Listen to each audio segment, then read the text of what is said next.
नमस्कार. तर इथं आपली हिरवी मिरची लावलेली आहे. अगदी मस्त अशी आपली हिरवी मिरची आलेली आहे आणि त्याच्यामध्येच इथं भरपूर पिकल्या मिरच्या पण आहेत. तर तुम्हाला सर्वांना माहीतच असेल की आम्ही काळ्या तिखटाचा बिझनेस चालू केला. यूट्यूबवर बऱ्याच जणांनी आमच्याकडून काळं तिखट घेतलेलं आहे आणि प्रत्येकाच्या चांगलं रिप्लाय आलेले आहेत का आमच्या काळ्या तिखटाबद्दल.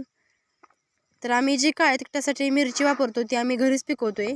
इथं पूर्ण एकरभर आपली हिरवी मिरचीच लावलेली आहे. तीच आम्ही पिकवून त्याच्यापासूनच काळं तिखट बनवतोय. तर ज्यांना तुम्हाला कोणाला काळं तिखट पाहिजे असेल, अगदी गावरान काळं तिखट पूर्ण गावरान पद्धतीने केलेलं, तर स्क्रीनवर नंबर दिलेला आहे. त्या नंबरवर व्हॉट्सअप करा. पूर्ण माहिती मिळून जाईल तुम्हाला काळ्या तिखटाची.